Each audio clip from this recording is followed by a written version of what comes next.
Mirëmëngjes të gjithëve, mirëmëngjes, mirë se erdhët në Reze Dielli në këtë ditë me shi, ku do të qëndrojmë së bashku në programin tonë me recetat e Albanës dhe me tematikën që kemi zgjedhur të diskutojmë për ju sot. Është koha ideale për të na ndjekur edhe për shkak të një simptome që shumë prej ne grave e neglizhojmë dhe bëhet fjalë për ëndjen e këmbëve. Ëndjen e këmbëve dhe ëndjen e fytyrës. Shumë gra në një moshë të caktuar fillojnë dhe krijojnë këtë problemin e ëndjes fryrjes në fytyrë, që quhet ndryshe edhe kortizoli i fytyrës. Pse shpeshherë ndodh dhe deri ku është një problem thjesht estetik dhe deri ku është një problem shëndetësor, pse jo dhe i rrezikshëm. Përveç sëmundjeve të ndryshme që lidhen me veshkat apo me zemrën, a mundet që dieta jonë, mënyra se si ne ushqehemi, të na ndikojë tek ëndja e pjesës së poshtme të këmbëve apo mbase apo lidhet apo jo edhe me ëndjen e fytyrës? Të gjitha këto do të diskutojmë me Altin Jokën, nutricionistin ton, për të na shpjeguar dhe për të na thënë të vërtetën, edhe pse shpeshherë ne nuk duam ta pranojmë, por duhet ta dëgjojmë. Do të flasim edhe për kumbullat. Ky frut kaq i shijshëm, është shumë i shëndetshëm, çfarë vlerash mbartë ai, si i përdorim në gjendjen e tyre të thatë apo si lëng, disa vlera të cilat ndoshta nuk i kemi dëgjuar më herët. Na ndiqni për të dëgjuar këshilla, për të mësuar diçka më tepër se si ta eliminoni atë ëndjen e këmbëve përmes këshillave specifike që do të sjellë Altini bashkë me mitin e së mërkurës. Tani më duhet të shkoj në kuzhinë, të filloj menjëherë me përgatitjen e recetave.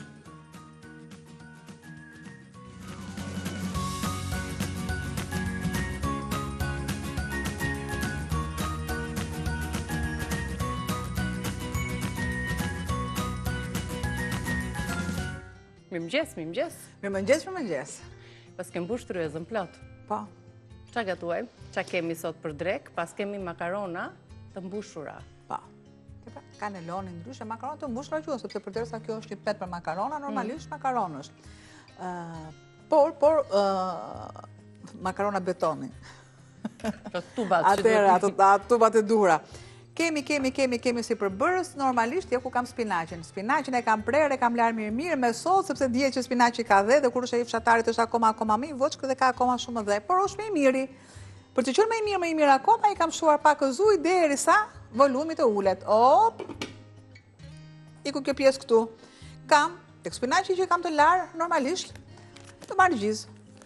Njomuz, unë kam njomuz, është akoma edhe më të përshije.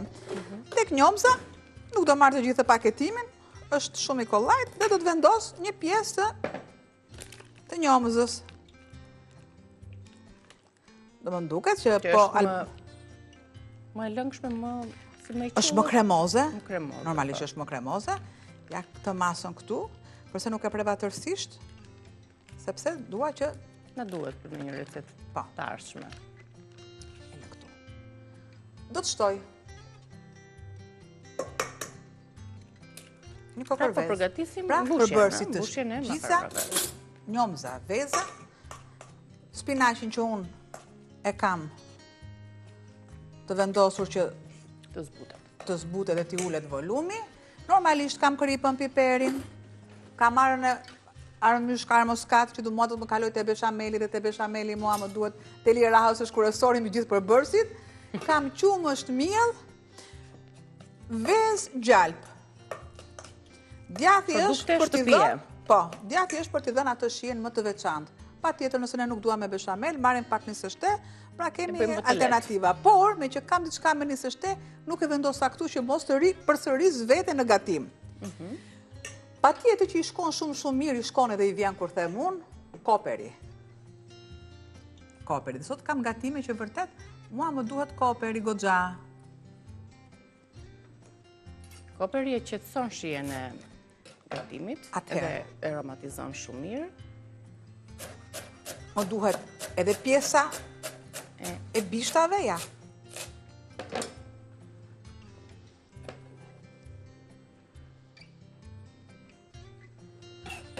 Dhe i ri më mirë këtyre salcave kremoze të bardha,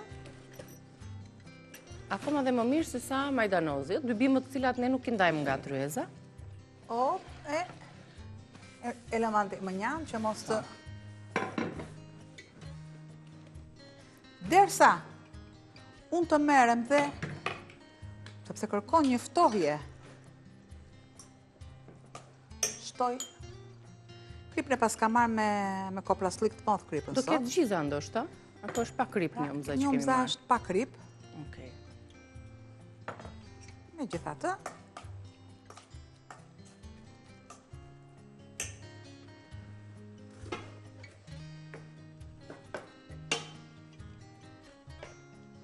aq i duhet spinaqi dhe aq pak ngelet. Dhe normalisht edhe me ujin që ka.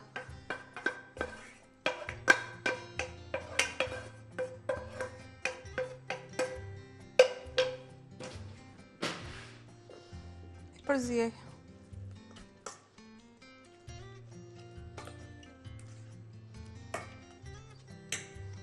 I shtoj vaj që t'i jap atë shijen e duhur.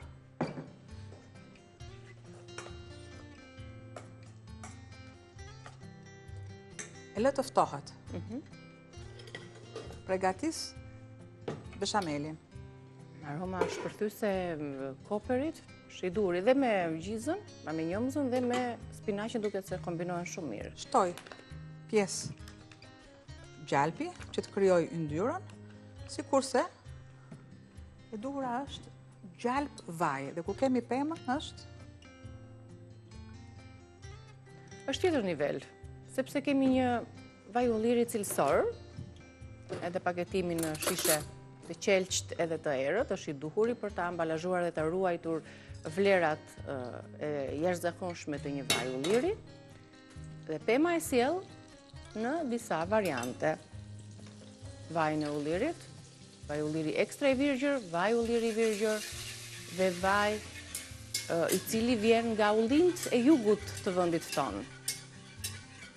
Posaçërisht për familje dhe tryezat tona për të edukuar një stil të shëndetshëm të përgatitjes së recetave. Moj si karamele me e bërë sot. Ja, ditë me shi sot, ta thyejmë pak, do dalim kundër kohë. Ka dhe diell në mesverës edhe vjesht me shi. Ja kushtoj edhe mielin. Po, kemi dhe qumshtin. Po një beshamel. Beshamelin tonë. E largoj pak sa këtu, sepse nxehtësia është në maksimale. Ullë nxehtësinë. Dhe sërish, derisa të më krijohet ajo masa kremoze. Në moment që unë shoh që nuk më është krijuar ai kremoziteti, do thotë që Albana shtohet pak yndyrë. Sepse nëse nuk është masa e yndyrës e duhur, nuk kemi atë beshamelin, të themi beshamelin perfekt. Po. Ja, kjo është e duhura. Do thotë që unë kisha masë të munguar të yndyrës. E lë, sa, derisa të filloj e gjithë aroma të shpërthej mirë, sepse aroma shpërthejnë që në momentin që unë e vendos në proces termik, po derisa të shpërthej mirë dhe të bëhet ja kjo masë qulli. Të krijohen këto grobzat e vogla. Unë duke e shuar me qumësht. Nëse unë e kam të vakët qumshtin, është akoma dhe më mirë, shpërbëhet shumë më mirë. Por, nëse unë e kam të ftohtë, absolutisht jo. Unë e kam ambienti.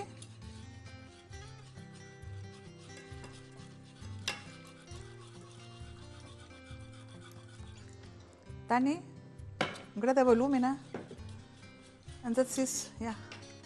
E lë paksa të do të shtoj armyshk.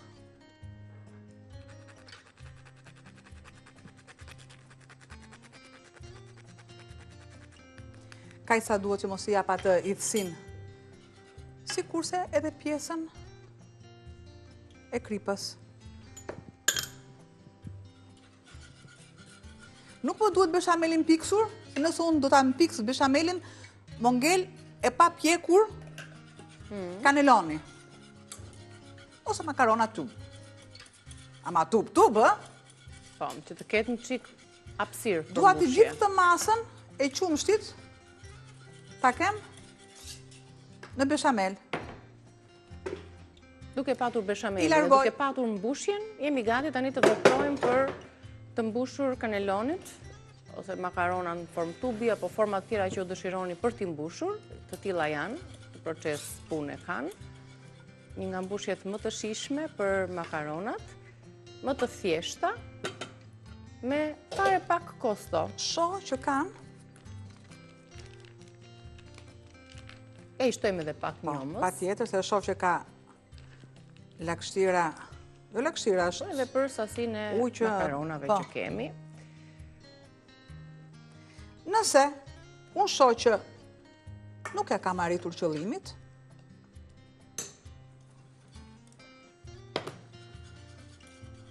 kemi në ndonjë si tip tubi tjetër për t'i mbushur, ose xhep pasiçerie, që t'ja bëjmë pak më të thjeshtë edhe në ekran.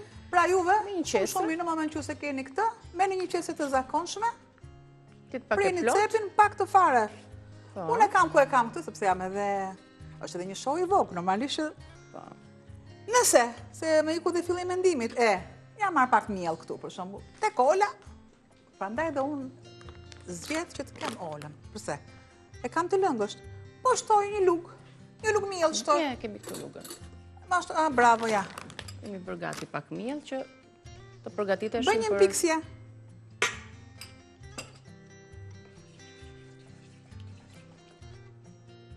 Derisa të arrini atë trajtën që doni për t'i mbushur dhe t'ju bëhet më thjesht puna. Por, unë t'i shtoj edhe djath, që t'ja pa të shien, sepse mielli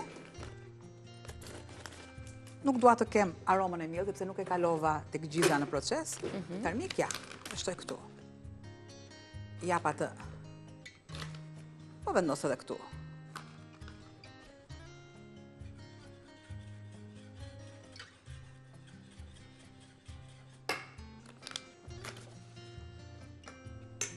Vë kapakun, sepse nuk dua të më krijoj, dhe pse është e lëngësht, e krijon një lloj shtrese.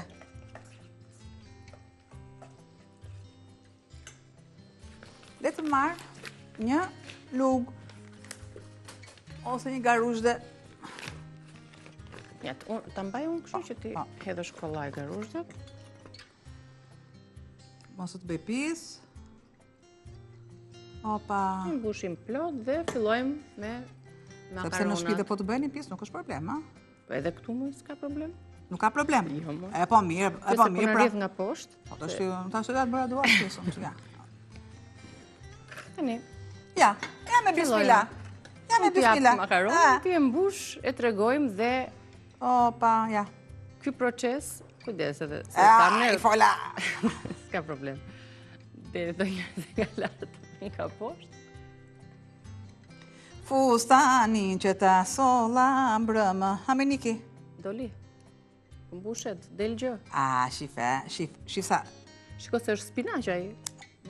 Fijet e koperit, janë fije koperi, hapen diku. A gjithë si thot? Do gjohu me Albana, unë do bëjtime se si shumë filma më bëre, thot.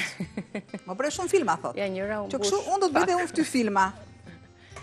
Por, asgjë mua nuk më tut. Kryojmë një gjë. Asgjë nuk më tut. Ja, një luk të vogël unë. Edhe ja tregoj qefin. Edhe ja tregoj qefin, ja tregoj mirë biles të shti. Opa. Ja, moj, shumë kollaj fare, do marim gjitha pasticërien. Po, thashtë të bëja një qikë shu. Ja, bëja një qikë shu si interesante. Thjesht shumë marim pak më te për ko, por që është më e sigur duke patur parasysh në njëherë defektet që ndodhin tek gjepat. Lug do t'i mbushi. Besojni lug-lugës. Lug-lug besojni, ka që të Besojni vetës tuaj, ja dilni më së miri. Shkëputemi tani për momentin e publicitetit të promovimit në fakt të një produkti, që vjen gjithmonë me ofertë për shikuesit tanë në minutazhin e Reze Dielli, dhe rikthehemi, është një shkëputje shumë më shkurtër. Ju presim.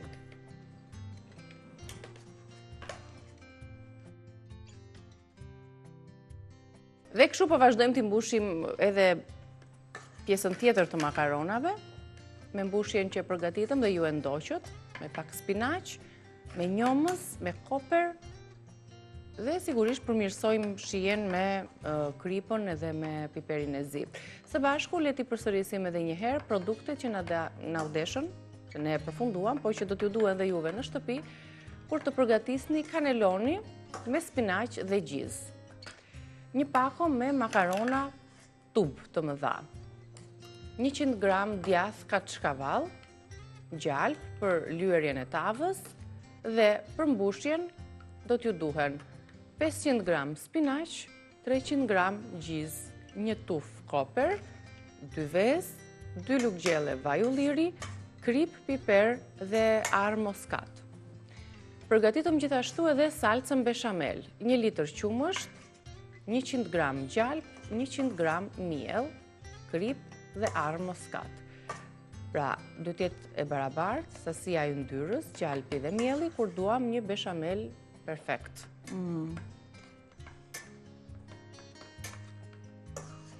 Me lugën e çajit, ose të kafes, t'i mbushni shumë kollaj. Faktikisht, më mirë, mbushja më ideale është duke vendosur dorezat, sepse kështu bëhet në... Po nga që kjo është pak si më e qullë, sepse ku kemi mishë të grirë... Duke vendosur dorezat, kanelonin e vendosim tek mbushja dhe bëjmë mbushjen me... Nga të dy anët. Nga të dy anët. Ajo është mbushja më perfekte, që ty asnjë pjesë e kanelonit, ty nuk të qëndron bosh.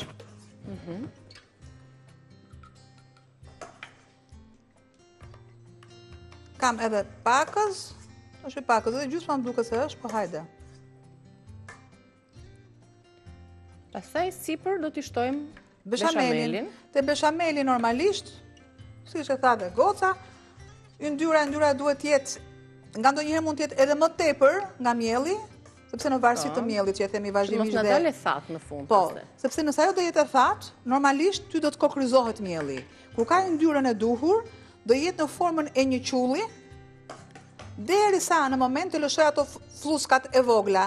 Në momentin që lëshojmë fluskat e vogla, ne do të shtojmë qumshin, që qumshin nëse ne kemi zier dhe është në gjendje nga temperatura ambientit është akoma edhe më mirë, i ftoht jo, sepse ne na hap telashe.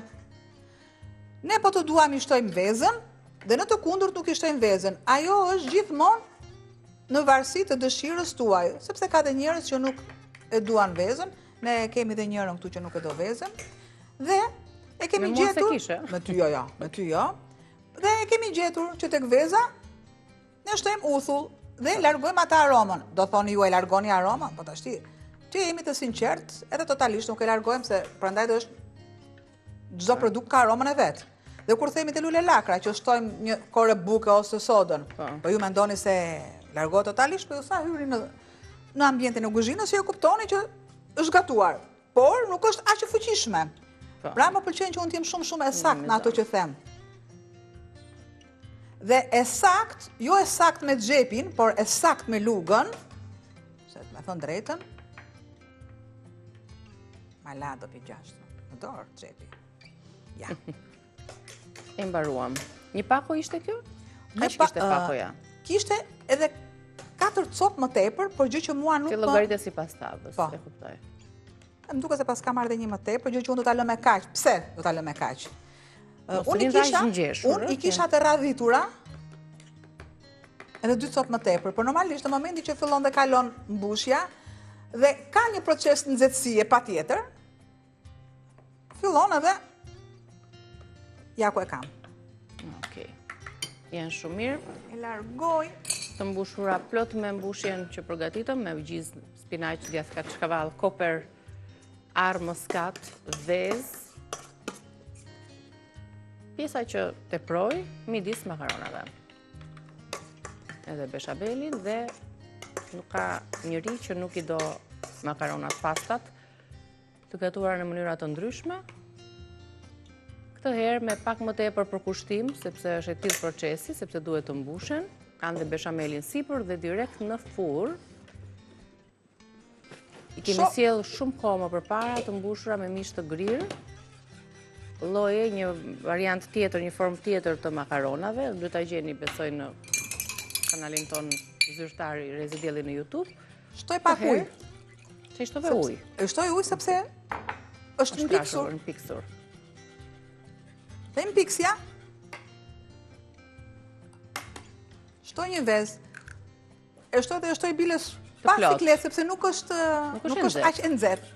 E lë derisa të shpërbëhet një këtë lutem aty, një letër alumini, shiko sa ka filluar të zërë atë shtresën, prandaj dhe unë i vendosa kapakun, që mos të krijohej ajo pjesa si një pelte. Kemi një ndryshim, jo një ndryshim recete, por shtoj beshamelin dhe kur unë e shoh që është gati, atëherë unë do të shtoj masën e djathit që do heq edhe letrën. Se i vazhdon procesin shkrirës në furrë. Ja, hop.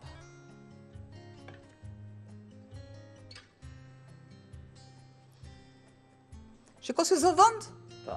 Aq perfekte doli në pamje, atë perfekcion do ta ketë patjetër edhe në shije. Unë do ta lëksu njerë, e lëksu derisa të marrë atë shtresën, më pas mua më duhet kur shtoj djathtin. E vendos në temperaturën e dur, o zot, qa fustani bukur që ka pipa, hajde të shti. Vendose lirshëm. Po, patjetër që po. Vazhdoj të mpikset, të marrë një ngjyrë të kuqeremt, dhe ne t'jemi të vëmendshëm e të kujdesshëm për t'i shtuar djathin kaçkavall nga sipër. Bëjmë gati tani për recetën tjetër, po fillimisht sistemojmë tryezën, bëjmë shkëputje me reklama dhe rikthehemi përsëri për të vazhduar me çfarë? Çfarë kemi më pas? Për të vazhduar, a bëjmë disa pasha qofte? Bëjmë. Qofte me oriz, me salcë, të prerë, vezë limon, si të dëshironi ju mund t'i thoni. Unë jam të jap me lug. Me lug, gjithë me lug, ne jemi të shoqërojmë shumë mirë edhe me makaronat që mbushëm, pas publicitetit të rivim përsëri.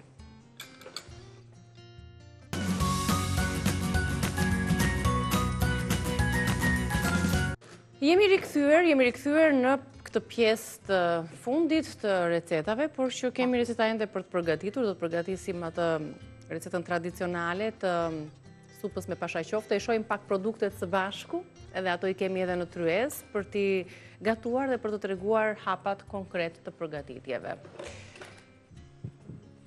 Pashaqofte në supë dhe do t'i përgatisim me perime, të prerë me vezë dhe me limon.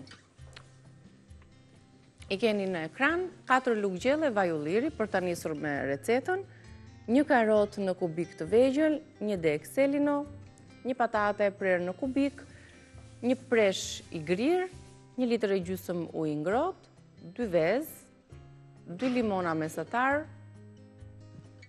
1 lugë gjelle niseshte, krip, piper i zi dhe pak koper e grirë.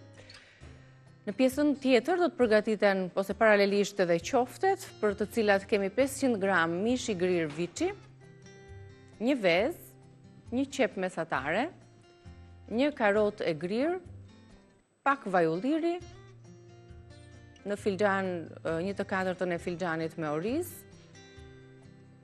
2 lugë gjelle koper e grirë, 2 lugë majdanoz i grirë, krip dhe piper i zi. Duke shumë produkte, po janë produkte që i kemi në shtëpi. Karot, qep, presh, patate. Ja do marrim pak selin ose na ka mbetur një degës, mishin e grirë gjithashtu. Kemi të gjithë produktet që anë na gjende në frigorifer. Mua më ka tepruar pak spinaq. Po. Shtoj pataten që unë e kam prerë në kubik. Direkt. Pataten, karotën, sepse kanë të njëjtën fortësi. Shtoj dhe selinon. I lë? Do t'i zijem. Të zijen. Të mos kapakun. Ikën këto 3 produkte. Shtoj mishin e grirë. Qepën dhe karotën i kam grirë në rende. Kam një kokorvez. Do të shtoj orizin.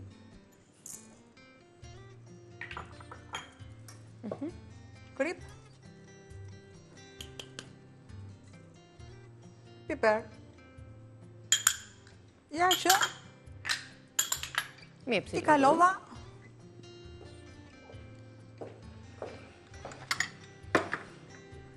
kam spinaqin. Spinaqin e kisha prandaj dhe po e shtoj. Imët. Gjë që do ta shtoj me preshin në një moment. Edhe preshi të grirë imët.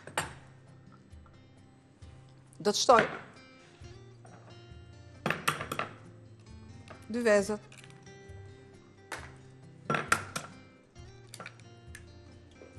I ka gjithë mirat kjo recept. Ka dhe perimet, proteinat, mishin, lëngun e limonave. limonit.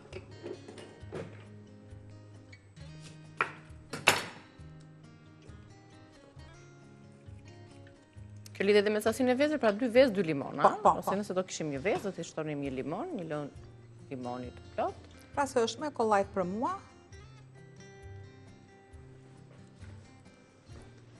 Ku limonin e kemi... shumë shije, në fund tjepa të shije në afët. Në fund fare dhe shkon dhe me pjesën e koperit, Po. Pra 2 limona më duhen. Sepse duhet tjetë e fuqishme aroma e limonit. Pra në gjithë gatim ndihet limon koper.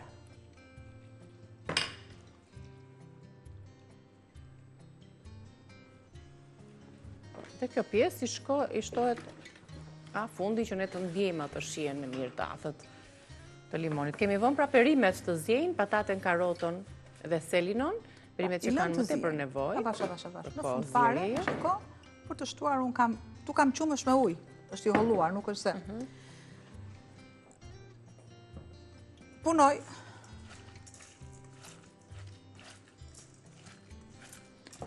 E mirave është, normalisht që ta lë pak mishin e grirë, të përthithi orizin, pra orizi përthith pak lënë, derisa fillon dhe bymehet.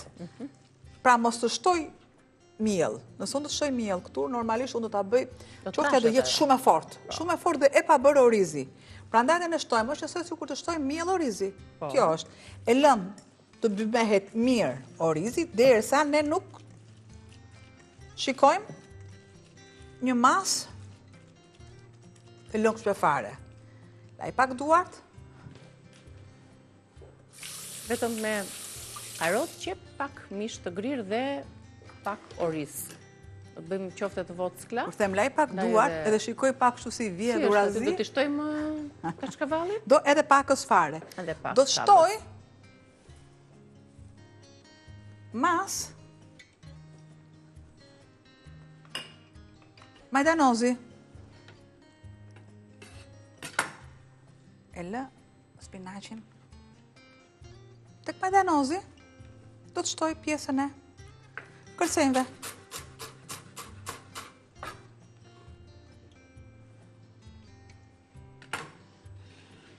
Pjesën tjetër na duhet. Se do më duhet më pas që të marr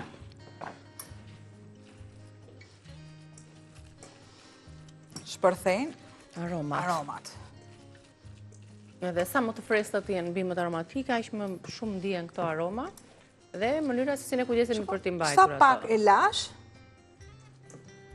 sepse normalisht është i etur orizi për lagështirën. Ka atë 21 ata amidonin. Sikurse edhe vetë patatja. Përfis komplet lëngjet e masës dhe qëndron ashtu kompakte kur ta shtojmë te supa. Marr lug. Ja të marrë dhe një më të madhe, një çik fare më të madhe.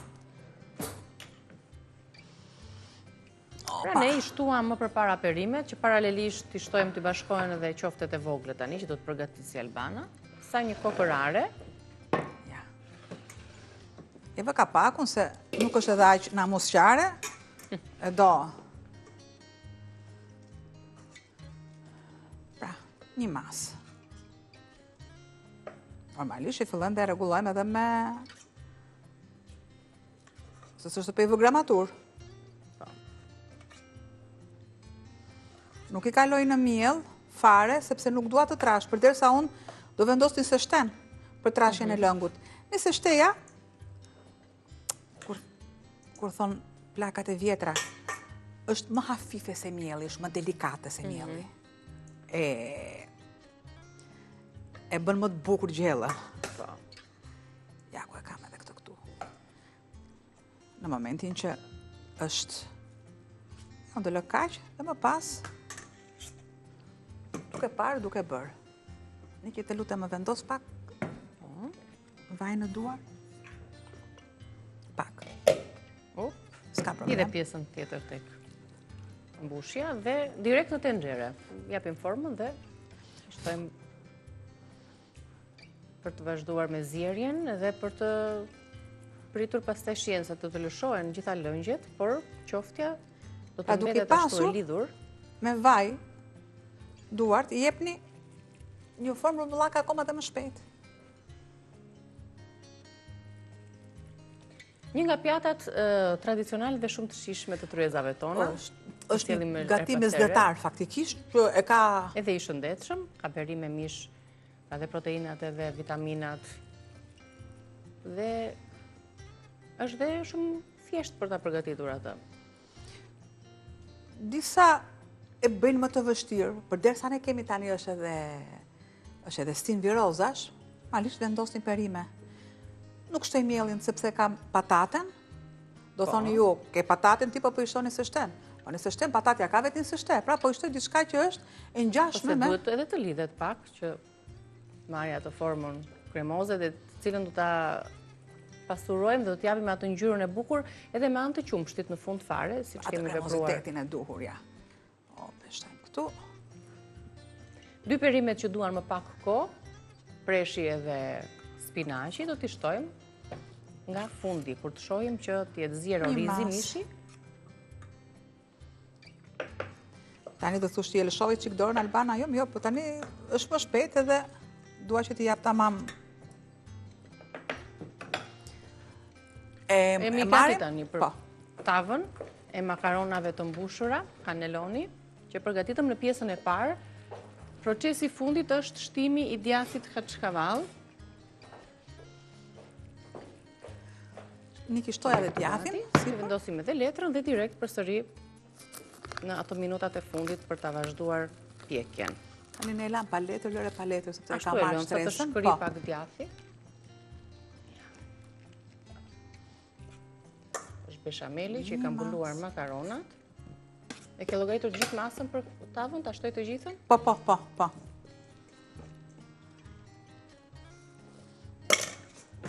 Dhe kështu siç është, po e vendos në pak minuta, aq sa djathi të shkëri. Ka nevojë për më tepër.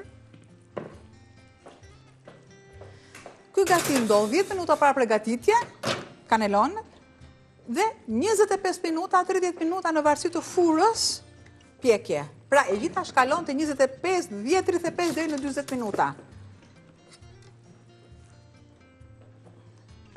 I vendos dhe të gjitha qoftet. Përse ka ndërprer vlimi, sepse unë vendosa qoftet, prandaj ka ndërprer vlimi. Laj pak duart. Produkt të ri, normal që do të ndërpritet për pak për të vazhduar më tej. Me të zjerë, me të filluar ky procesi që derisa të shohim që janë zbutur edhe perimet, është zjerë edhe orizi, do të shtojmë 2 perimet e tjera spinaqe dhe presh, do ta presim në fund me vezë dhe limon. Do ta shihni dhe ju këtë proces avash derisa të përfundojmë gatimet tona. I thni një sy dhe produkteve nga fillimi i recetës. Ja. Por njëherë nuk ka nevojë, nuk shkoputen.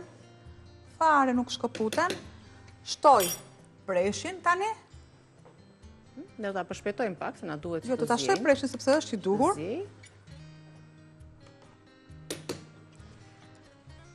Pakës vaj ulliri dhe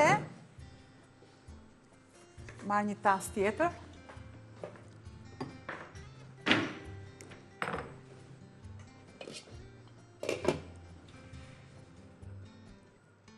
Kurahim vezët dhe... Largo edhe një bërtham të voçkël këtu. Duke e rrahur... 2 limona të shtrydhura.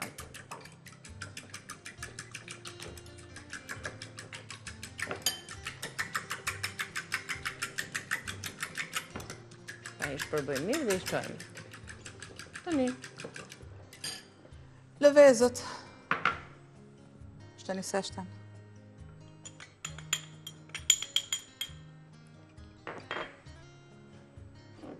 Qumsh. Qumsh tu i kam këtu, a?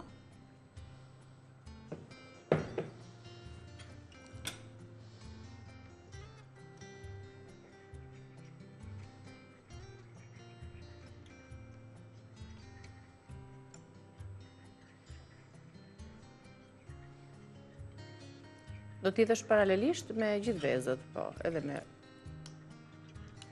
shijen e limonit. Me të zjermet, shpar që supa është gati, kjo është hapi fundit që do të ngjiqet për t'ia shtuar. Bashkë me spinaqin që pak minuta i duan. Spinaqin? Ose aty bashkë. Tu, sepse mua nuk më duhet. Po, imët. Dhe normalisht, këtu do të shtoj edhe koperin.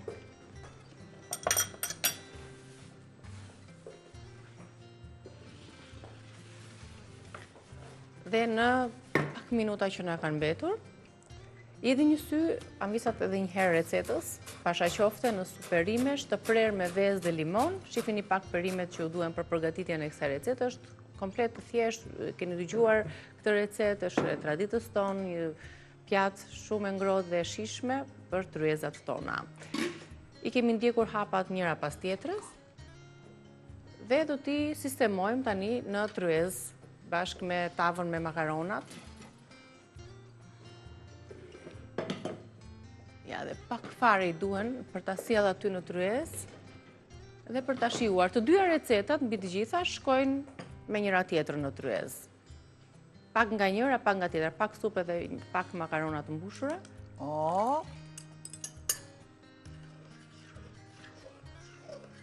Marrim një valë dhe supa do t'jetë gati. Avash. E di si del si puna e frikases. E kam tani përse kam larguar në nxehtësi shumë të ullët. Nga dalë. Pi largoj edhe një recetë. Do bëjmë tani kemi tjetër recetë? Mbaroj me supën, tani kemi dhe një recetë 2 minutë. Bravo. Është nga këto fare të thjeshta. Qash, këti shojmë pak produktet, në ndihmon regjia me produktet paparen. Pas kemi papare, papare është papare tradicionale, pjatë e gjysheve.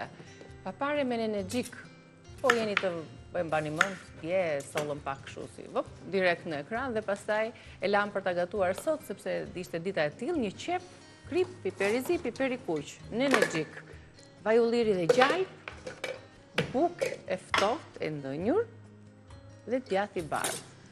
Toni vetë sepse populli e ka quajtur recetën papare. Se është papare. Është me riciklimin e disa produkteve që na mbeten në shtëpi. Si kundër është buka e ftohtë. Këto erëzat janë gjithmonë në dollap. Direkt.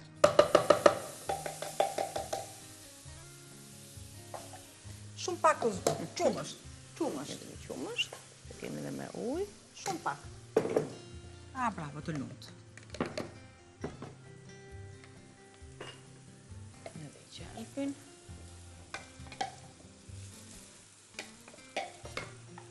Kjo recetë kam përshtypjen ka nisur me ato sajesat e gjysheve, ke parasysh kur të bëjmë diçka për të ngrënë, të sjellim diçka të re në tryezë, ku s'ka patur dhe mundësi dhe informacione dhe receta, tani ka pafund mundësi për të gatuar dhe receta të panumërta. Lek të kesh edhe dëshirë për të gatuar, por dikur nuk kishin, përveç dëshirës së madhe, nuk ka patur kaq shumë informacion, kaq shumë receta, kaq shumë produkte, kaq shumë mundësi për të pasuruar tavolinën. Dhe edhe gjyshet tona mençurake, siç e kanë përgatitur. Më duhet të jetë pak shija i qepës, ë? Piperin e kuq. Pak në al dente. Direkt. Prandaj thash, kjo është një recetë për 2 minuta. Pra për të dhënë një shije më të duhur. Qepën në vaj, shtojmë edhe gjallë. Gjallë. Gjithmonë është një truk, një sekret. Ndërkohë që ndodh dhe gatuhet paparet, sjell pak makaronat.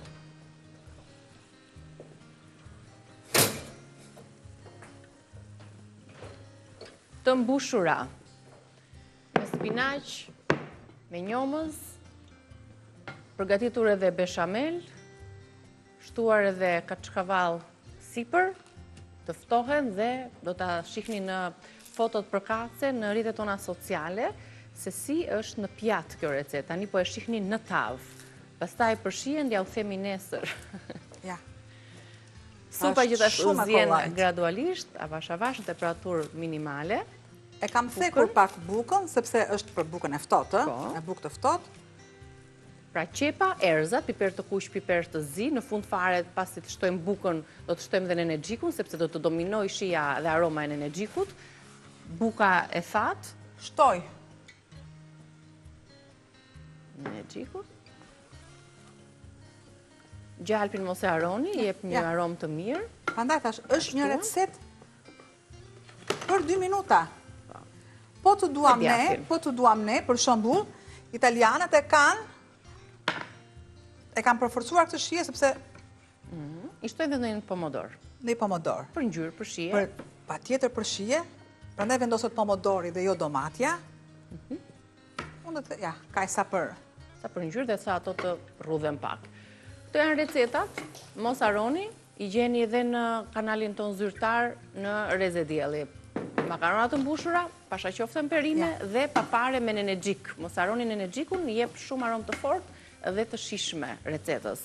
Të lumë shinduar, të ashtu në tigane lëm, do të shijojmë. Në fund fare mund të shtem dhe djathë të bardhë, si që thamë, nga lusa, djathë të bardhë. Po të refuzon të shijojnë, sepse shkojnë shumë mirë edhe me domate. Të lumë shinduart, këto ishin recetat të treja, mos harroni në rrjetet tona sociale Reze Dielli dhe në kanalin ton zyrtar. Ju pres pas pak në bisedë me Altin Jokën.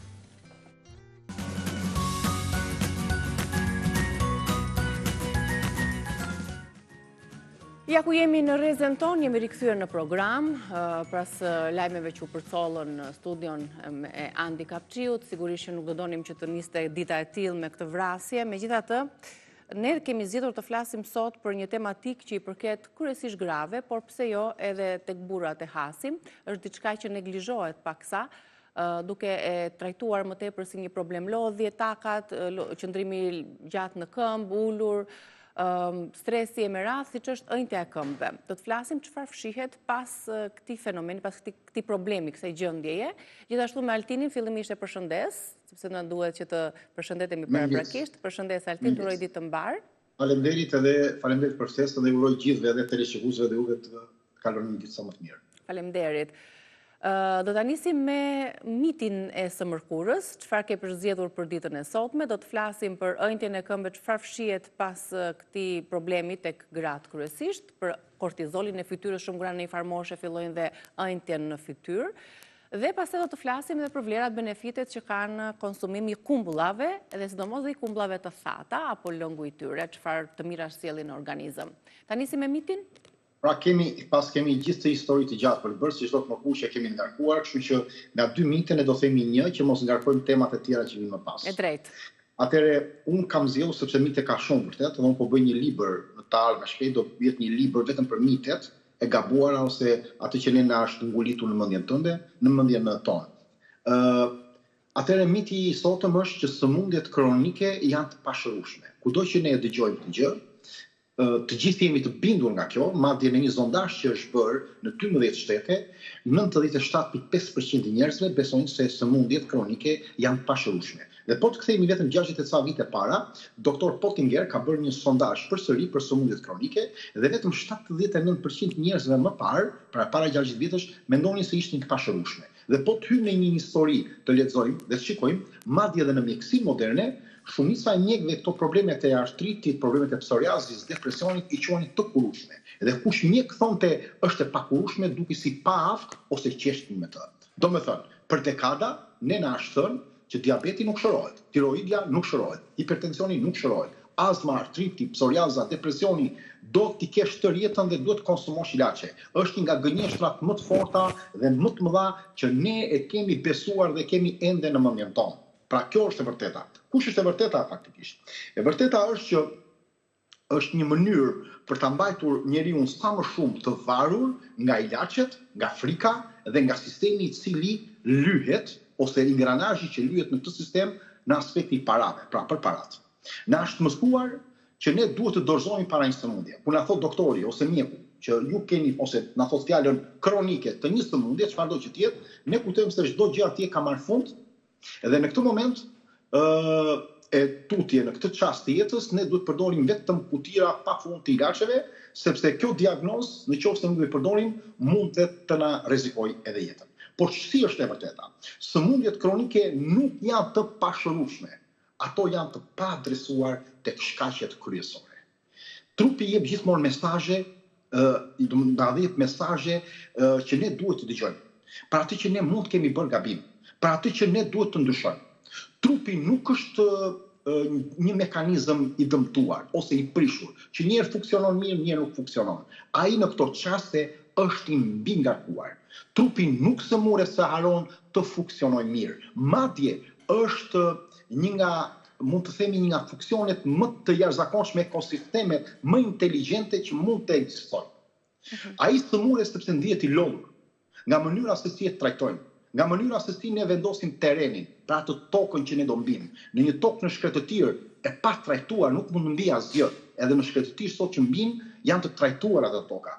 Pra sa më i mirë tjetë terreni. Nëse ne do kemi një terren me ushqim të vdekur, me stres të lartë, me net të pagjumë, me mënyrën që e ndëjtjes dhe të mos aktiviteteve, atëherë patjetër ne do kemi këto lloj problemesh. Në mjekësinë moderne, madje na thuhet që trupi është një makineri që kur prishet duhet të riparohet, duhet të zëvendësohet një pjesë e të tjera. Por trupi nuk është mekanik, është një ekosistem që thash nga më inteligjentët, është i vetëdijshëm, është i ndërtuar të vetë riparohet, por ne duhet t'i japim mundësinë, ne duhet ta dëgjojmë radhë parë.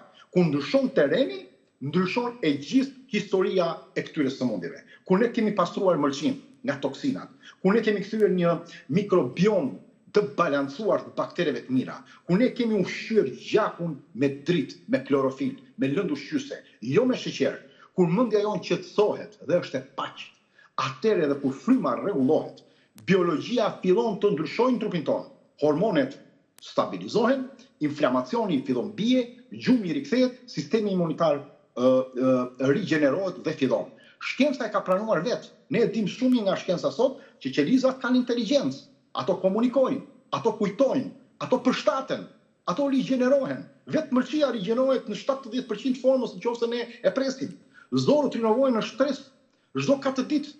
Edhe neuronet po ashtu, edhe mendimet tona duke qenë të ri. Pra trupi jon nuk është më i njëjti çdo ditë, fillon dhe ndryshon. Atëre, edhe vetë natyra nuk i njeh fjalën e pashërueshme, njeh fjalën e pandryshuar. Nëse në natyrë sa i ndryshojnë disa element, ajo fillon rigjenerohet. Pra nëse ne do ndryshojmë, atëherë edhe kjo ka për ndryshuar. Pra duhet të gjejmë shkakun. Problemi më i madh është kjo, që sistemi nuk kërkon pse. Nuk thot një mjet, thot, "Ore, pse është sëmurur ky njeri?" Por të parën gjë që bie ndërmend ose konkluzonin çfarë ilaçi do t'i jap këtij personi që më ka ardhur sot në klinikë. Në vend që ne të shërojmë trupin, ne qetësojmë simptomin. Në vend që të pastrojmë atë ujë që vjen në godi pisët, ne lyejmë godën me të bardhë dhe kujtojmë se pra ne thjesht makjazhojmë. Nuk është sëmundja që është armiqësore, është disbalancimi i ekuilibrave në trupin tonë, sepse trupi jon ka shëruar plagët me mijëra vite. Po ta shikosh, për një prerje të vogël, trupi shërohet vetë.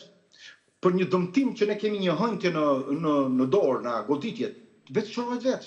Shumë riparime të brendshme që ne na ndodhin në jetë në sëmundjet, pa kurime, ne vetë shërojmë vetë. Atëherë pse nuk duhet të mendojmë që edhe diabeti, edhe artriti është e njëjta gjë, kur parimi është i njëjtë. Riparimi biologjik i vetë trupit mjafton që të rrisim proceset. Ne harrojmë që afërsisht mbi 200 herë në jetën tonë ne kalojmë një sëmundje kronike, por nuk është gjithmonë. Ne harrojmë që një njeri në moshën mesatare kalon 6 herë tumoret ose kancerin. Një trup mesatar, mesatarisht kalon 6 herë kancerin në jetën e tij. Por shumë pak nga këta njerëz i zë, sepse është trupi dhe sistemi jon imunitar inteligjent, i cili ngacmon ose më saktë i pengon të gjitha këto lloj proceset dhe lind procesin e vetëshërimit dhe procesin natyror të gjenerimit. Pra nuk ekziston sëmundje kronike, ekzistojnë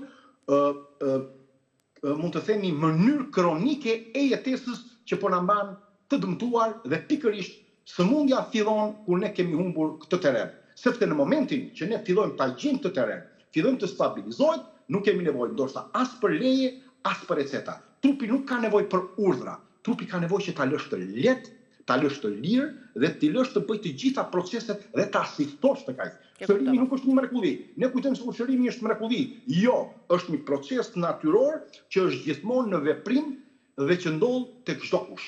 Po. Pra e kuptuam, është një mit, nuk ka sëmundje. Për mua është një mit kronike, por nuk ka sëmundje kronike, por nuk ka pashërueshme, po të vazhdueshme. Dhe duhet gjetur shkaku dhe të ndryshohet mënyra e jetesës. Pra nuk adresohet kjo. Qartë, pra kjo ishte si konkluzion, si thuash, i këtij miti që ka ekzistuar. Të kalojmë tek tema, sepse shumë gra Altin e normalizojnë ëndjen e këmbëve, ëndjen e fytyrës, duke thënë se po vjen nga lodhja, nga stresi, nga qëndrimi në këmbë, ulur, të gjitha këto patjetër që ndikojnë. Por realisht, a mund të jetë ëndja e këmbëve sinjali një problemi më serioz dhe çfarë fshihet pas këtij problemi? Në shumë raste këto gra, duhet të themi që kjo nuk është një rast ose një gjendje kalimtare. Kjo tregon që kemi përsëri një reagim të trupit, i cili tregon që ne diku kemi prishur një ekuilibër të qarkullimit, kryesisht të gjakut, ose të në një dëmtimi në veshka, ose një problem hormonal. Çfarë ndodh realisht në trupin tonë në këtë rast, kur këmbët tona ose këmbët e këtyre grave hëjten? Në çdo sekond, në çdo moment, zemra pompon gjak që duhet të ngjitet përsëri lart nëpërmjet disa kundravalvulave. Po themi kundra gravitetit. Kur ne jemi në aktivitet, në lëvizje, në hecje, gjithë muskujt e këmbës veprojnë si një pompë kthimi, pra pompë venoze, duke ndihmuar që ky kthim i gjakut të shkojë drejt zemrës. Kur ne qëndrojmë në këmbë ose ulur për kohë të gjata, këto muskuj nuk kontraktohen. Atëherë graviteti bën që ky gjaku dhe lëngjet të grumbullohen në pjesën e poshtme të trupit, sa shumë vepron graviteti. Atëherë presioni në venat e këmbëve do rritet dhe pikërisht muret e tyre do bëhen më të përshkrueshme.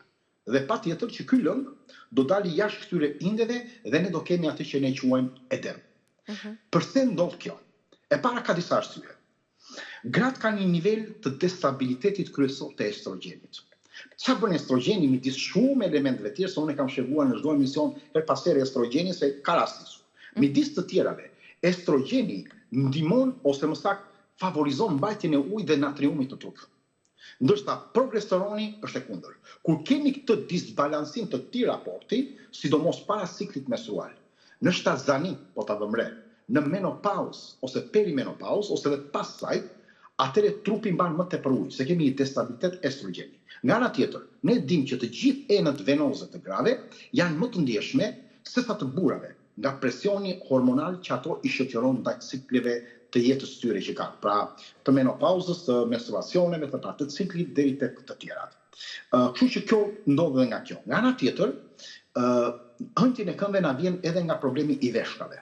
Kur veshkat tona nuk filtrojnë mirë siç duhet, pjesa e natriumit dhe uji mbahen në organizëm. Trupi në atë rast mendon, duke mbajtur në organizëm, se ka një mungesë uji dhe e ruan në inde. Në këtë rast fillon të kemi një fryrje edhe në fytyrë, edhe rreth syve, sidomos në mëngjes, por edhe te këmbët. Pra, ku ne kemi në këtë rast mund të rritet e tensioni, mund të rritet e aritmia, por është parë në analiza që është rritur kreatinina. Pra në mënyrë të menjëhershme rritet kreatinina për të mbajtje e lëngjeve. Nga ana tjetër, një nga arsyet dhe shkaqet është problemi i tiroidës. Metabolizmi ngadalson dhe trupi jon fillon ta mbajë këto ujë dhe këto kripra, pra këto natriume në indet e nën lëkurës në momentin ku ne kemi një destabilitet të tiroides. Prandaj dhe fytyra fryhet tek njerëzit që kanë probleme me tiroiden, sepse tiroidja punon më ngadalë. Atëherë patjetër ne duhet të shikojmë T-shën dhe F4 si analizë për të shikuar këtë problem që sepse zakonisht maskohet pas këtyre analizave ose tek këto analizat e gjakut kuptohet më mirë. Një arsye tjetër është zemra. Për ato të tjera, për veshkat, çfarë analizash duhet të bëjnë gratë? Po që nga albumimi dhe analizat e veshkave, po të kalojmë atij që ti themi një shkaqe. Një shkaqe, të bëjmë një total analizash. Nëse ndoshta heq edhe mendimin dhe harroj pastaj nëse mundi. Pas tiroides. Veshkave tjetër? Pas tiroides kemi dhe për shkak kemi probleme me zemrën ose me vërshim. Zemra nuk pompon siç duhet, pra të bëj qarkullimin dhe qarkullimi i gjakut fillon ngadalsohet. Në momentin që ngadalsohet qarkullimi i gjakut, ne dimë që gjaku qarkullojnë të gjitha lëngjet, kriprat minerale dhe të tjera. Atëherë, ku do qarkullojë më ke gjaku? Në pjesët më të ulta të trupit nëpërmjet gravitetit, te kyçet dhe te këmbët. Atëherë kjo tregon që ne kemi një qarkullim të dobët gjakut dhe mund të kemi problem të sistemit kardiovaskular. Nga ana tjetër, kur mëlçia është e ngarkuar në niveli toksik, kur ne konsumojmë sasi të larta të medikamenteve, kur konsumojmë dhe medikamente sidomos për hipertensionin apo ato karkuset e tjera, kur ne konsumojmë ndyra të tepërta, kemi mëlçi të yndyrosur, kur konsumojmë sasi të alkoolit, atëherë kjo mëlçi nuk arrin të përpunojë të gjithë mirë këto lloj proteinash dhe toksinash Dhe patjetër do ta mbaj ujin brenda qarkullimit gjaku se do merret me një element tjetër. Pra, lëngjet do dalin në inde dhe ne do kemi patjetër shqetësim. Por duhet dim diçka, në momentin se këto mund të vinë nga këto, por në rastin që ne kemi vetëm fryrje në një këmbë. E pra se duhet të bëjmë dallimin nga si qysh vjen. Sepse unë po flas për të dy këmbët njësoj, ëh, ku kemi pothuajse të njëjtën gjë. Por kur e kemi vetëm në një vend, në një këmbë, ku kemi dhimbjen atë këmbë, ku kemi një lloj nxehtësie të brendshme, kur ajo skuqet, patjetër, sidomos ku kemi dhe probleme, sidomos të frymarrjes. Kur mund të kemi dhe rritje të tensionit, patjetër kërkon një kontroll të shpejt mjekësor, sa më shpejt, sepse mund të ndodhi edhe në një trombos. Nga ana tjetër, syt ton, nga fiziologjia që ne dim të ëndë të syve, ne dim shumë mirë që ka më shumë në gjakut e syri dhe ka më shumë inde limfatike, se tha në pjesë të tjera. Pra, përveç tyre janë dhe shumë të holla dhe shumë të dukshëm. Dhe grumullimi i ujit apo gjakut është më i menjëhershëm dhe më i madh. Prandaj dhe përgjithsisht më i lartë se sa mund ta kemi të këmbët. Nëse në këtë rast edhe nëse veshkat janë të lodhur, kanë konsumuar sasi klipe apo ushqime të tjera, rezultati në mëngjes apo do kemi këto probleme që ne tham, do jemi me sy më të rënduar dhe në aspektet të djegjes, ose edhe mund të na djegë dhe syt. Mund të kemi edhe më të hëntur dhe jo vetëm syt, po edhe pjesën e fytyrës.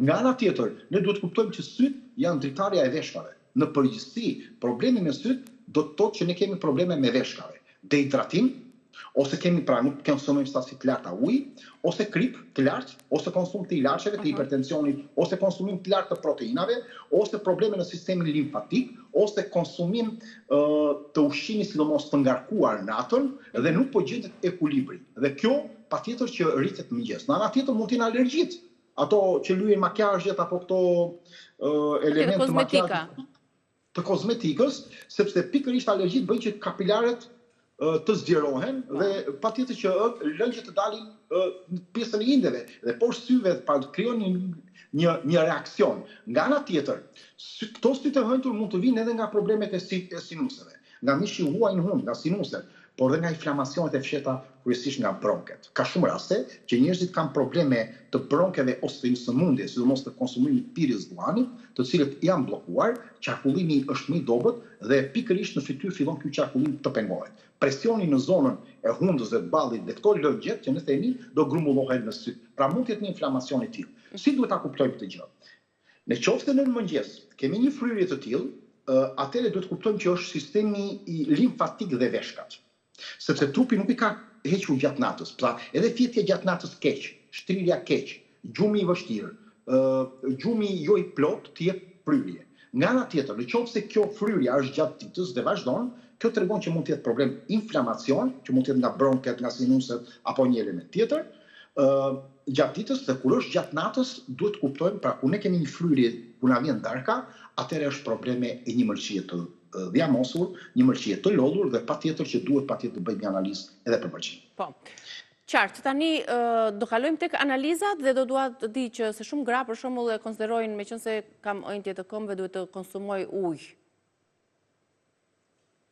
Si do të konsumoj? Konsumimi i tepërt i ujit, ai rrit edhe ëndjen e këmbëve? Jo. Jo. Por nuk fryhet trupi sepse pim ujë. Fryhet sepse nuk pini mjaft, mine mund të jetë e kundërta.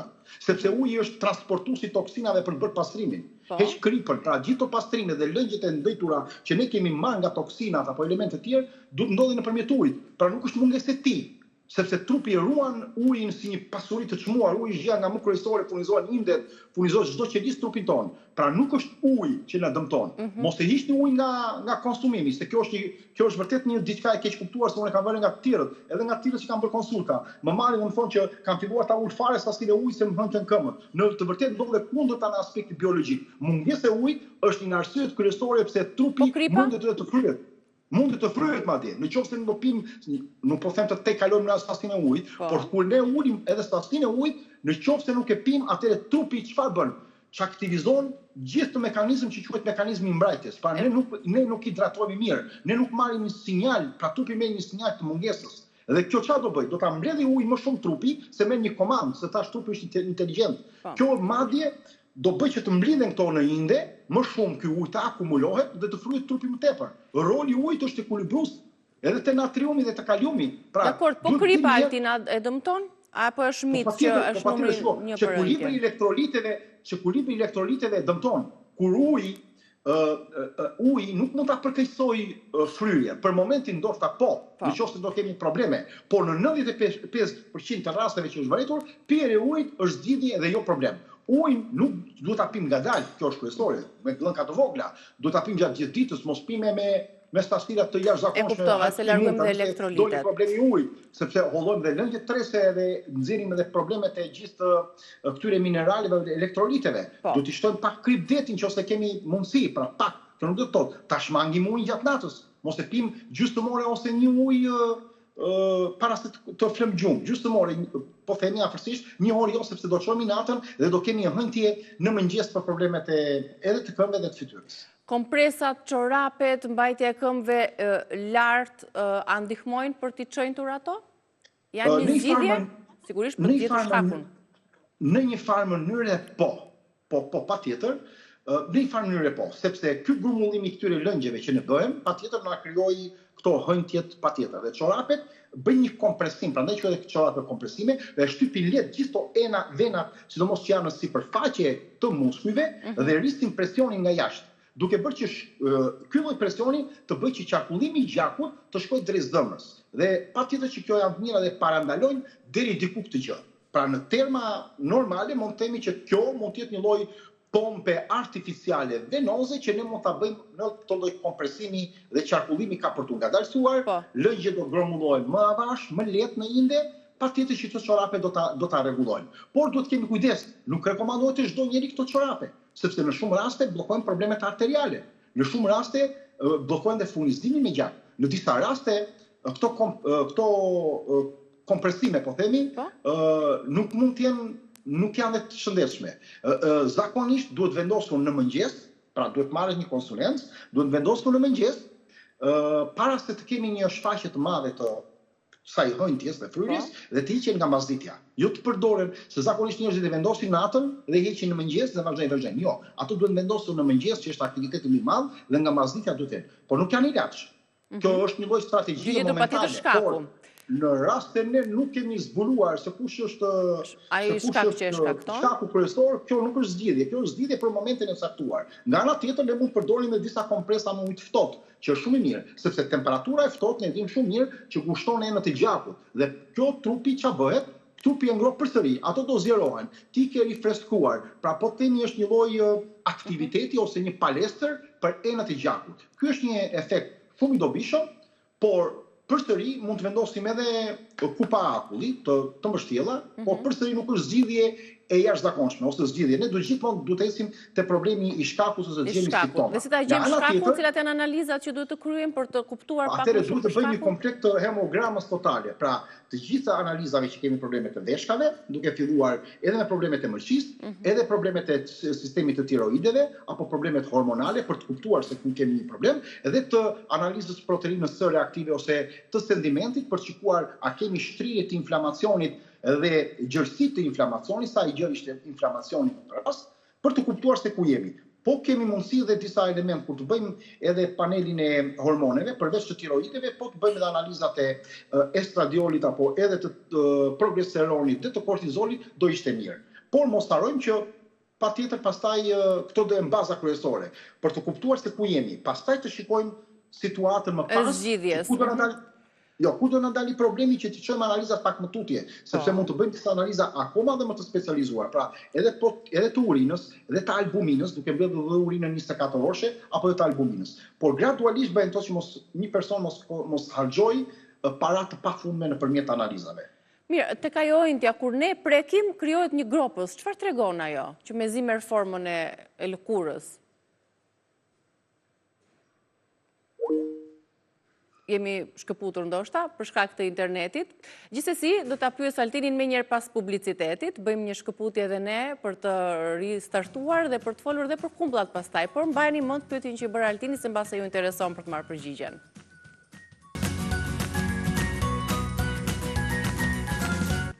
Rikthehemi me Altin Jokën, flasim për ëndjen e këmbëve, pyeta para shkëputjes se çfarë kupton, çfarë shpjegimi mund t'i japim shenjës që ngel kur prekim zonën e ëndur të këmbës. Krijohet një gropës apo jo Altin, ajo mezi merr atë formën e mëparshme. Po, atëherë ky është testi më i thjeshtë që ne bëjmë në shtëpi, nuk është test mund të themi i sigurt. por është testi që bëhet në shtëpi.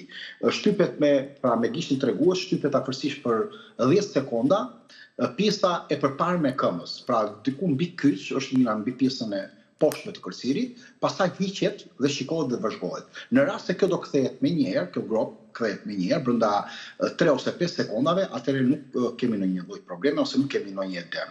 Në rast se kjo do zgjasi mbi 5 sekonda deri në 10-15 sekonda, atëherë ne kemi një edem të lehtë dhe patjetër duhet ta ndjekim nga pas për të bërë këto analizat që ne tham lart. Dhe nga ana tjetër, nëse kjo do zgjasi më shumë se 15 sekonda, atëherë mund të themi që kemi arritur në një edem të rënd që kërkon një vlerësim shumë të madh, qoftë të veshkës, të zemrës, të mëlçisë, të venave, pra duhet bërë të gjitha këto analiza pak më të specializuar. Një test tjetër është testi i unazës dhe i çorapes. Në rast se në darkë do vendosim çorape kur të flëmë dhe të nesme në mëngjes, këto çorape kanë krijuar një rreth dhe një fryrje dhe kanë krijuar një, mund të themi, shenjë, atëherë kemi një problem natën, ndërsa në mëngjes do shikojmë unazën ose nëse nuk e kemi të ngushtë, ose një copë të lidhur fort, mund të themi. Që kuptojmë që janë nënqurgisht atë.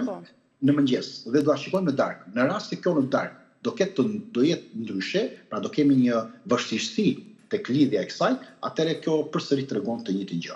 Testi tjetër është testi që bëhet zakonisht në mëngjes kur ne shikojmë në para pasqyrës, kur ne shikojmë fytyrën. Nëse fytyra tona është hëntur, sidomos qeskat e syve, dhe nuk kalojnë, pra kemi edhe një fytyrë të rremullakët dhe ka ndodhur gjatë natës, kjo tregon që kemi një problem në veshkas ose në drenazhimin limfatik, pra problemin në limf, pra që nuk kanë punuar mirë. Në këtë rast, ne duhet patjetër ta shikojmë që pas një ore kthehet në normalitet apo jo. Nëse jo, atëherë është problem edhe i veshkave ose i tiroides ose problemi hormonal. Nga ana tjetër duhet të rim, është një test tjetër që qëndrimi i ulur për rreth 3 orë pa lëvizur. Pra nëse rim të ulur 3 lëvizje, po të na bëjnë këmbët misa ose ngrirje këmbëve, do na shikojmë më një që kemi një problem të qarkullimit të gjakut. Këto janë testet, mund të themi, kryesore që ne mund t'i bëjmë në shtëpi dhe kuptojmë diçka prej tyre. Që mund t'i bëjmë në shtëpi. Pa trupi na jep sinjale dhe na jep shenja për të na treguar se çfarë po ndodh trupit tonë. Gjithmonë trupi na jep, por ne vetëm duhet të dëgjojmë dhe të vigjilenca. Po, duhet të jemi vigjilent. Ushqimet që konsumojmë në përditshmëri ka disa prej tyre që përkeqësojnë gjendjen dhe që e përmirësojnë, nëse mund t'i sugjerojmë sot? Po, ushqimet që kanë më shumë krip dhe natrium, ushqimet të përpunuara, zakonisht këto sallamra, djathrat, kripat, djathrat shumë me krip, po themi, këto ushqimet e fast foodit janë patjetër, edhe sidomos kur hajmë në darkë, do japin një fryrje në mëngjes, sy më të rënduar. Nga ana tjetër, alkooli, pijet e ëmbla, edhe alkooli, se shkakton dehidratim alkooli, edhe dëmtimin e mëlçi, po ashtu dhe pijet e ëmbla, sheqeri dhe karbohidratet e rafinuara, pra brumi, mielli bar zakonisht sepse rrisin nivelin e insulinës, e cila bën mbajtjen e rritjes së kaliumit në trup që nuk e kalon. Dhe po ashtu dhe pjesa e gjithë këtyre pijeve që ne tham, po ashtu e mban ujin, mban natriumin dhe rrit nivelin e insulinës. Në ana tjetër dhe ushqimet inflamatore, siç është proteina e hirës, e qumshit, gluteni, laktoza, në përgjithësi kanë një ndjeshmëri kur ne mund t'i konsumojmë apo konsumimi i djathit. Zakonisht ne duhet të heqim disa ditë për të parë a e kemi edhe këto problem apo nuk e kemi. Po ashtu element tjetër është qëndrimi pasiv dhe i lëvizjes, që qarkullimi i gjakut apo qarkullimi limfatik është ngadalësuar. Patjetër që duhet kemi një lëvizje më të madhe dhe konsumimi i ushqimit në orët e vona të darkës. Nëse do ham rënd, nëse do ham në darkë, patjetër edhe po nëse nuk do bëjmë dhe një shëtitje, kjo është kryesore. Elementi tjetër është pozicioni i gjumit. Nëse do flëmë me kokën më poshtë se trupi, ose edhe përmbys ose do po më poshtë se trupi, patjetër që kjo do grumbullojë që të kemi një grumbullim më shumë të problemit të lëngjeve. Ky është problemi dhe në ana tjetër, nëse kemi pak problem, është e mira që në fillim fare kur flëm këmbët janë pak më të ngritura në momentin e parë për ta rregulluar këtë. Pra duhet të konsumojmë pak më shumë perime, sidomos edhe në darkë, duhet të shtojmë shumë konsumimin e limonit, të agrumit, të majdanozit, po dhe çajit majdanozit, të borzilokut, të erëzave në ushqimin ton, patjetër, tek uji duhet të hedhim pak limon, uthull edhe pak krip për problemin e elektroliteve, duhet të hesim gjithmonë të paktën në faza 3 herë në ditë 10-15 minuta, sidomos në darkë është nga elementet kryesorë, shmangjen e alkoolit dhe karbohidrateve të bardha dhe fjetjen patjetër duhet më mirë në orari më të plot dhe një gjumë më të plotësuar në të drejtim. Kripa është nga armikut kryesor, por nuk është thelbësore, nuk e ka fajin kripa, mos harxojmë këtë, por nga ana tjetër konsumimi përsëri i sasisë të lartë të kripës që ne nuk e marrim nga tavolina, po e marrim më shumë nga ushqimi. Pra më shumë se 70% ne e marrim nga ushqimi i procesuar. Qarkullimi do ngadalësohet, uji do ngelet në inde dhe trupi po na thotë që ti duhet të mihedhësh më tepër krip, sepse nuk po lëviz. Pra uji nuk lëviz në trupin tonë. Kështu që mos harrojmë gjë, ka femra ose gra të cilët nuk e konsumojnë fare kripën, por shpesh përsëri kanë fryri.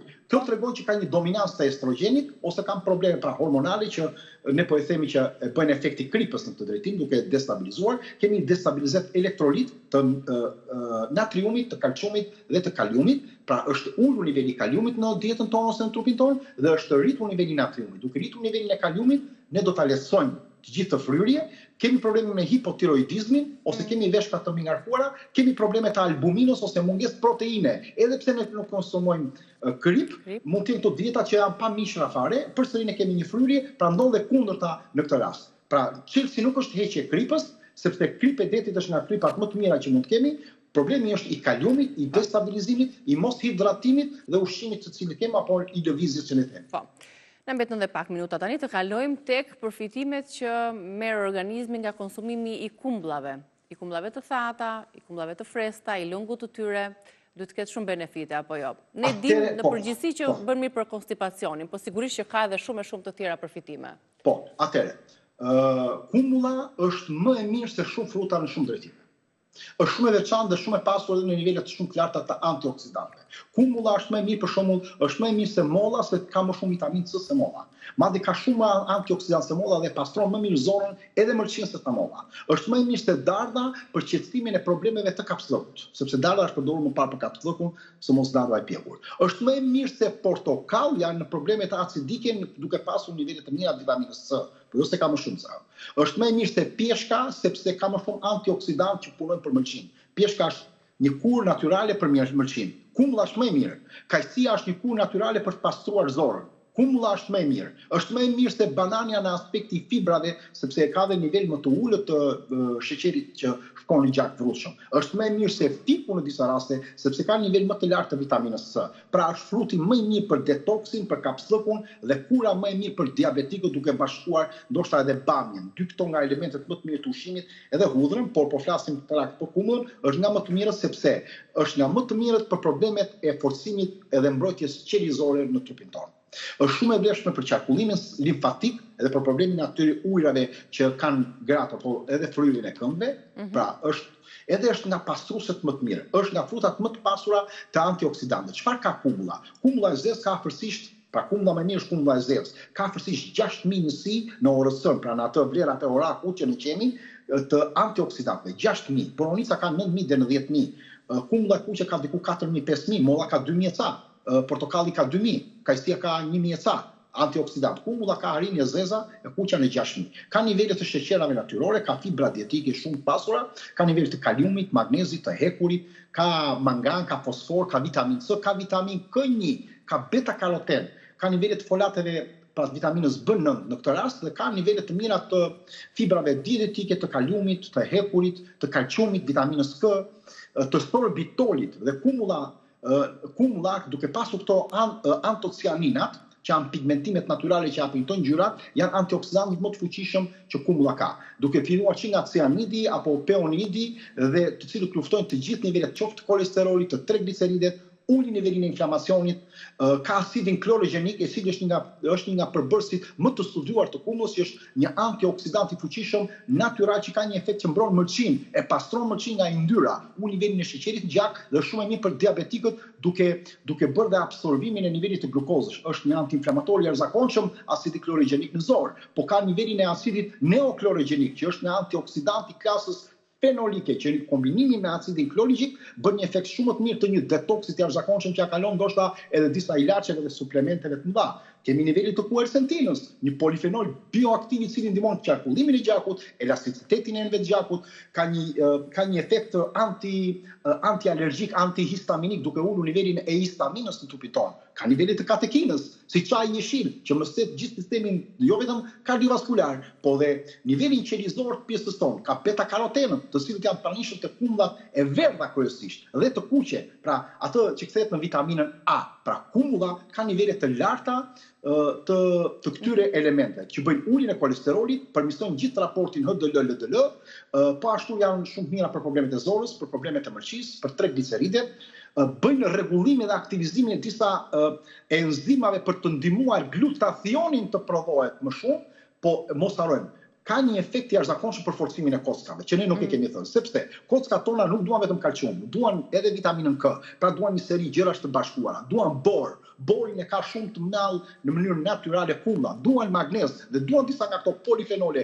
duke filluar nivelin e këtyre të quercetinës dhe polifenoleve të tjera, të cilat çfarë bëjnë? Krijojnë formimin e osteoblastëve, të cilët janë qelizat që ndërtojnë, pra osteoblastët janë qelizat që ndërtojnë gjithë formimin e indeve në kockat tona. Pra këto polifenole janë nga më të mirat, ka dhe nivel të vitaminës C që ne ndoshta e haruam. Më e mira do ishte të konsumoheshin të freskëta, 2, 3, 4 në ditë. Po të thata në formën e oshaftave? Edhe të thata mund të përdoren, po ka një problem. Duke qenë të thata, ato kanë rreth 20% ujë. Kumulla e freskët ka mbi 80-85% ujë në trupin e tij. Atëherë do ta fusim ujë të vakët 6 deri në 8 orë. Pse? Në momentin që ne e fusim në ujë, ato zbuten dhe krijojnë nivelin aktivizojnë disa nga enzimat kryesore për të bërë zbërthimin e sheqernave. E para pektinazat dhe amilazat, që janë natyrale të pranishme tek lëkura e saj, pra lëkura e hurmës së thatë, e kumullës të thatë, të cilët bëjnë tretin e karbohidrateve që ne fusim trup. Këto enzima aktivizojnë kur futen ujë. Uji në tyre do ta pimë është nga gjërat më të mira, por edhe mund të zdihen. Më e mira do ishte kumulla e freskët dhe e zdiher. Mos harrojmë që këto kumullat e thata aktivizojnë dhe baktere, sidomos lactobacillus dhe bifidum aktivizojnë jashtëzakonisht.